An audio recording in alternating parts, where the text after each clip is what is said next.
नमस्कार, स्वागत है सभी आंगनवाड़ी सेविका सहायिका बहनों का हमारी आज की सच्ची खबरों में। तो बहनों, आज 18 तारीख हो चुकी है। आप सभी को जैसा अवगत है कि आज दिल्ली में जंतर मंतर पर धरना प्रदर्शन है। जो बहनें अभी तक नहीं पहुंची हैं, सुबह जो जाना चाहती हैं तो वो जल्दी से जल्दी पहुंच लें, जल्दी आ जाएं। आज देखिए, मैं आपको आवाज़ बहनों थोड़ी ज़्यादा आएंगी आपको। बाल विकास परियोजना अधिकारी अंतरौला आजमगढ़ सेवा में जिला कार्यक्रम अधिकारी आजमगढ़ दिनांक 15/6/2025 का आदेश है। इसमें क्या है, और यानी जो बहनें डर रही हैं तो डरे नहीं, जो भी होगा देखा जाएगा। अगर अधिकारी ज्ञापन देते हैं, लेटर देते हैं, तो हमें भी लेटर देकर जवाब देना आता है। किसी के बहकावे में आकर कोई भी मानसिक तनाव ना लें, जिससे कि आपको कोई भी समस्या गंभीर हो जाए और आप अपनी जान से हाथ धो बैठें। तो ऐसी गलती ना करें, टेंशन ना लें, जो भी होगा देखा जाएगा। शासन एवं निदेशालय से प्राप्त सख्त निर्देश के क्रम में जिलाधिकारी महोदया, मुख्य विकास अधिकारी एवं आपके अनवरत प्रयासों से लाभार्थियों के EKYC फेस कैप्चरिंग के हेतु आज दिनांक 15/6/2025 को समस्त आंगनवाड़ी कार्यकर्तियों को विकास खंड सभागार में प्रशिक्षण हेतु बुलाया गया था। विभाग के ब्लॉक कोऑर्डिनेटर व अन्य कंप्यूटर ऑपरेटर भी प्रशिक्षण देने हेतु उपस्थित थे, परंतु इसी बीच श्रीमती प्रतिभा सिंह आंगनवाड़ी कार्यकर्ती आंगनवाड़ी केंद्र अनंतपुर सभा कक्ष में उपस्थित हुई और कार्यकर्तियों को कार्य न करने हेतु हतोत्साह करने लगी। इस प्रकार प्रशिक्षण के दौरान व्यवस्था की स्थिति उत्पन्न हो गई। परंतु आपसे अनुरोध है कि कृपया अपने स्तर से समुचित कार्रवाई करना चाहें। भवदी बाल विकास परियोजना अधिकारी अंतरौलिया आजमगढ़। तो देखिए, जैसे जहाँ पर ब्लॉक में अंतरौलिया जो ब्लॉक है, वहाँ पर आजमगढ़ ज़िले में चल रहा था प्रशिक्षण, जिसका फेस कैप्चरिंग और EKYC का। देखिए, प्रशिक्षण के लिए मैं आपको एक जानकारी देना चाहूँगी कि प्रशिक्षण के लिए बुला लेते हैं, लेकिन इनकी जब प्रशिक्षण के लिए सभी बहनें एकत्रित हो जाती हैं तो वहाँ पर कुछ नहीं करवाया जाता, किसी को कुछ नहीं बताया, सिर्फ मुंह से बता दिया जाता, इस तरीके से कर लें, इस तरीके से कर लें। अगर मुंह से बता करके कोई भी कर ले तो फिर ये अधिकारी प्रशिक्षण लेने क्यों जाते हैं। इसके बावजूद अगर किसी बहन ने मना किया तो उसके विरुद्ध ही कार्रवाई करने के आदेश दे दिए। तो देखिए, कहीं भी जाओ, हमने हर ब्लॉक हर उस पर देखा है कि कहीं कोई प्रशिक्षण नहीं दिया जाता है, सिर्फ बातें बता दी जाती हैं, कोई प्रशिक्षण नहीं मिलता है, जिससे कि आंगनवाड़ी बहनें अपना कार्य पूरा कर लें, सिर्फ और सिर्फ बहकावे में। चेहरा प्रमाणीकरण के बिना नहीं दिया जाएगा पोषाहार। तो ये आप सभी को पता है, 1 जुलाई से ये सभी कर दिया गया है। नहीं दिया जाएगा तो वो लाभार्थी खुद ही जाकर के अपना धरना प्रदर्शन करेंगे। इसमें आंगनवाड़ी बहनों की क्या गलती है? जब नहीं हो रहा है तो स्वयं लाभार्थी जाकर के करें, जिनको मिलता है कि हमारा राशन क्यों नहीं आ रहा, EKYC हमारा अपडेट नहीं है या जो नहीं है वो अपने आप खुद कराने आएंगे। इसमें बहनों के लिए सबसे बड़ी परेशानी डाल दी गई है।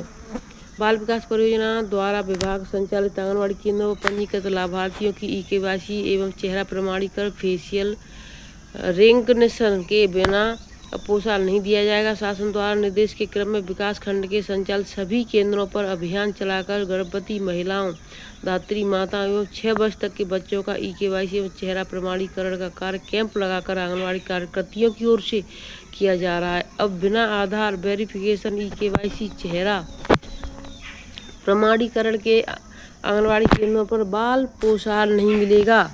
शनिवार को CDPO अभय सिंह द्वारा क्षेत्र भ्रमण पर आंगनवाड़ी केंद्रों पर उपस्थित लाभार्थियों का स्वयं EKYC की एवं सभी आंगनवाड़ी कार्यकर्तियों को 1 सप्ताह के भीतर कार्य पूर्ण करने के निर्देश दिए। उन्होंने कहा कि जुलाई से आंगनवाड़ी केंद्रों पर पोषाहार वितरण की प्रक्रिया में बदलाव होने जा रहा है। अब लाभार्थियों को फेस कैप रिंगनाइजेशन और KYC के जरिए ही पोषण मिलेगा। जून माह तक जिन लाभार्थियों का फेस रिकग्नाइजेशन और KYC पूरा नहीं होगा उनको पोषाहार नहीं दिया जाएगा। तो ये देखिए कल 12 सूत्री मांगों पर वहाँ पर बैठक हुई, धरना प्रदर्शन हुआ। तो ये वीडियो हमने डाल दिया, आप जाकर के देख लें। ये 12/6/2025 का आदेश है। जिला कार्यक्रम अधिकारी कुशीनगर समस्त आंगनबाड़ी कार्यकर्ती दिनांक 17/6/2025 को यानी कल निदेशक महोदया के जूम BC में निर्देश दिए गए कि जिन परियोजना में दिनांक 19/6/25 तक फोटो कैप्चरिंग और KYC शून्य एवं प्रगति कम पाई जाती है तो उन आंगनबाड़ी कार्यकर्ती के मानदेय पर रोक लगाते हुए कार्रवाई करने के निर्देश प्राप्त हैं। अतः आप सभी को निर्देशित किया जाता है कि दिनांक 17/6/25 से 19/6/25 तक फोटो कैप्चरिंग और KYC समस्त लाभार्थियों का फीडिंग करना सुनिश्चित करें। जिला कार्यक्रम अधिकारी कुशीनगर। तो ये देखिए 17 को निकाला है। एक पहले इससे पहले 12 को था, उसको भी आप सभी ने देख लें। तो इस तरीके से लेटर पर लेटर निकाल रहे हैं। ये देखिए रामपुर का है, यानी रामपुर में जिन बहनों ने धरना प्रदर्शन किया था उसकी वीडियो डाल दी है। और भी कई जिलों में धरना प्रदर्शन हुए हैं, तो सभी जिलों की धरना प्रदर्शन की वीडियो लाइव डाल दी हैं, आप जाकर के सभी ने देख लें। कम संख्या वाले स्कूलों के पास के स्कूल जाएंगे बच्चे, यानी जिन स्कूलों में कम बच्चे हैं उनके पास वाले स्कूलों में बच्चे पढ़ने के लिए जाएंगे। लखनऊ बच्चों की कम संख्या वाले परिषदीय विद्यालयों के बच्चे पास के स्कूल में पढ़ेंगे। शिक्षक छात्र अनुपात बेहतर करने के लिए कम बच्चे वाले स्कूलों की पास के स्कूल के साथ पेयरिंग एकीकरण की जाएगी। शासन ने सोमवार को इस संबंध में दिशा निर्देश जारी किए हैं। निर्देश में कहा गया है कि जिन स्कूलों में छात्र नामांकन कम है वहाँ संसाधन के अधिकतम प्रयोग के लिए स्कूलों के साथ आपसी सहयोग की जरूरत है। ऐसे विद्यालय को पास के विद्यालय के साथ पेयरिंग कर एक इकाई के रूप में चलाया जाएगा।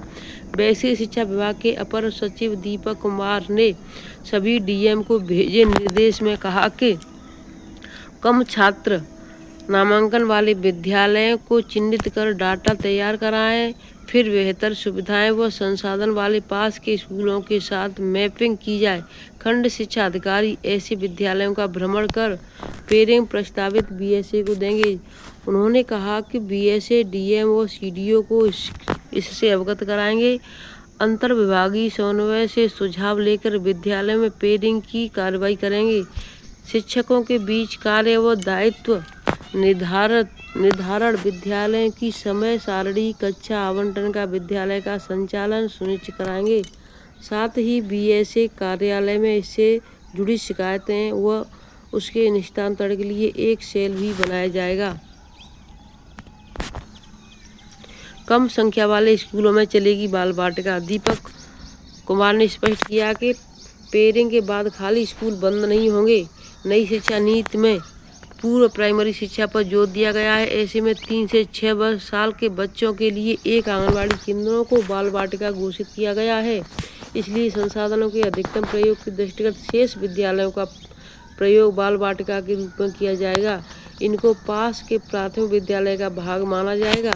यहाँ एक ECC एजुकेटर तैनात करते हुए बच्चों के लिए सुविधाएं उपलब्ध कराई जाएंगी।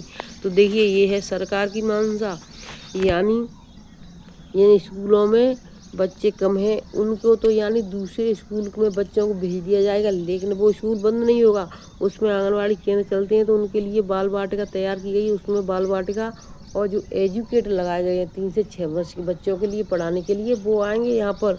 तो देखिए आंगनबाड़ी केंद्रों के लिए एक समस्या हो जाएगी। टीचर होते हैं सबसे ज़्यादा, तो उनके साथ बहुत दिन से जानकारी होती है।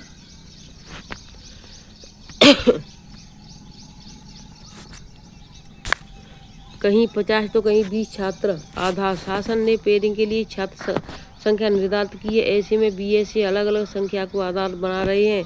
राजधानी लखनऊ व बदायूं के BSA ने 50 से कम नामांकन वाले, तो मथुरा में 20 से कम नामांकन वाले स्कूल व उनके पास के विद्यालयों की जानकारी मांगी है। तो इस तरीके से यानी जिनमें कम बच्चे हैं वहाँ की 20-25 वाले जो बच्चे हैं उनको दूसरे स्कूल में शिफ्ट कर दिया जाएगा। आंगनवाड़ी कार्यकर्तियों ने सौंपा ज्ञापन। तो देखिए आंगनवाड़ी कार्यकर्तियों ने हर जिले हर ब्लॉक पर ज्ञापन सौंप रही हैं। बहनों, हमने आपको 3-4 दिन से बोल रहे हैं कि 18 जून को यानी धरना प्रदर्शन है दिल्ली में, कि जब तक केंद्र सरकार कुछ नहीं करेगी, कोई भी अधिकारी, कोई भी जिला अधिकारी, कोई भी राज्य सरकार इसमें कुछ नहीं कर सकती है। तो ये एड्रोना का है। दूसरा देखिए ये है आपका EKYC में दिक्कत सौंपा ज्ञापन। तो इसको भी मैं आपको दिखाना चाहूँगी, ये भी एड्रोना का है। तो इस तरीके से बहनों ने ज्ञापन दिए हैं।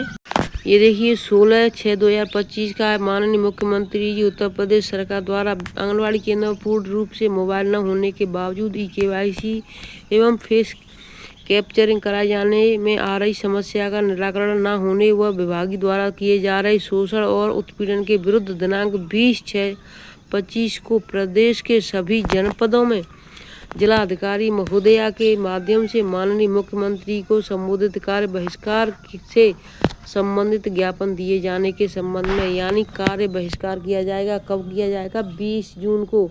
आज आपकी 18 हो चुकी है, तो आज तो यानी 20 जून आप समझ लो शुक्रवार को ये कार्य बहिष्कार किया जाएगा। आपका महोदय आपका ध्यान प्रदेश के 3,70,000 से अधिक संख्या में कार्यरत आंगनवाड़ी कार्यकर्तियों और सहायिकाओं के शोषण की ओर आकृष्ट करना चाहता हूं, जिसके कारण प्रदेश में विभाग के कार्यशैली के प्रति तीव्र आक्रोश व्याप्त है। कार्यकर्ताओं से पोषण ट्रैकर और नया फेस कैप्चरिंग का काम बंधुआ मजदूर की तरह लिया जा रहा है, लेकिन विभाग द्वारा रिचार्ज नहीं कराया जाता।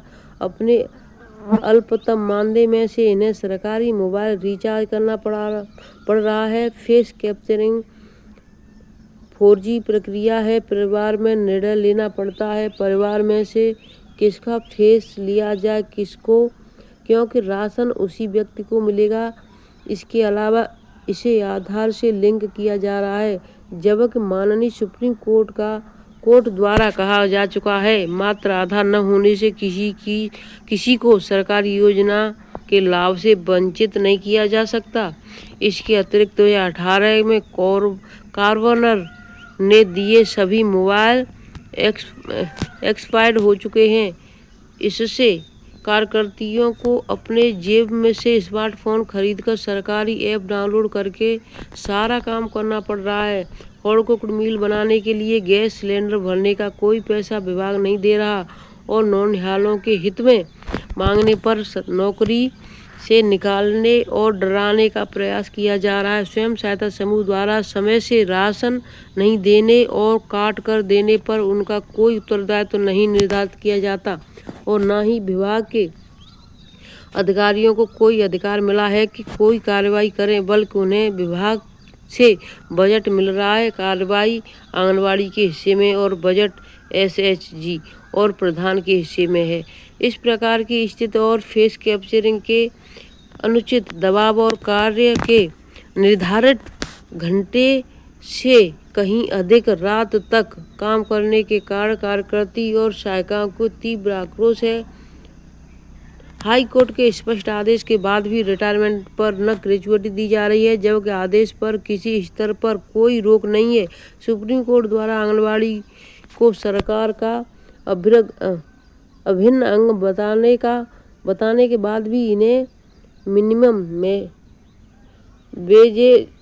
मिनिमम वेजेज के दायरे में नहीं लिया गया है, जबकि न्यूनतम शैक्षिक योग्यता इंटर कर दी गई है। विभाग द्वारा समस्याओं के निदान हेतु संघ से वार्ता करना 5 साल में बिल्कुल बंद है। इससे आक्रोश बढ़ता जा रहा है। इसलिए बाध्य होकर हमें निर्णय लेना पड़ रहा है कि यदि दिनांक 20/6/25 को ज्ञापन देने के बाद भी आंगनवाड़ी सहायिका और कार्यकर्तियों की उपरोक्त समस्याओं का निदान नहीं हुआ तो पूरे प्रदेश में पोषण ट्रैकर, फेस कैप्चरिंग सिस्टम, प्रधानमंत्री वंदना योजना और सामुदायिक सेवाएं सहित सभी सेवाओं को ठप करके कार्य बहिष्कार करने के लिए बाध्य होंगे। उक्त स्थिति के लिए विभागीय उच्च अधिकारी पूर्णतः उत्तरदायी होंगे। गिरीश कुमार पांडे अध्यक्ष। तो देखिए ये है, यानी अब 20 तारीख को कार्य बहिष्कार किया जाएगा, क्योंकि हद से ज़्यादा आंगनबाड़ी बहनों को परेशान किया जा रहा है, चाहे वो सहायिका हों या फिर आंगनबाड़ी हों। रिचार्ज का पैसा दिया नहीं जाता, मोबाइल ख़राब पड़े हैं। जो 5 साल पहले 4G मोबाइल दिए गए थे, अब 5G चल रहा है, 4G काम भी नहीं करता है। वो पैसे जब मिले थे तभी से ख़राब पड़े हुए थे। अब देखिए सबसे बड़ी समस्या है जो 2 चीज़, एक या तो फ़ोन नहीं है, रिचार्ज का पैसा नहीं मिलता है, कहीं भी आओ जाओ अपने उस 6,000 में से किराया भाड़ा लगाओ, उसके बावजूद भी जो राशन आता है उसमें भी जो समूह की महिलाएं वो काट कर देती हैं। तो लाभार्थियों से लड़ना, ये यानी सरकार की मंशा है कि इनको आपस में लड़ाते रहो और हम भी जो भी कार्य करें वो करते रहें। जैसे एजुकेटर भर्ती कर दी, भ्रष्टाचार करके आंगनबाड़ियों की भर्ती कर दी, पैसे ले लेकर अधिकारियों की। तो इस तरीके की ये समस्याएं बहुत हैं, लेकिन सरकार सुनने का नाम नहीं ले रही है। वीडियो को मैं यहीं पर रखती हूँ, फिर मिलती हूँ आपसे। और सभी बहनें आज के धरने की लाइव वीडियो देखें, हम समय से डालते रहेंगे। धन्यवाद।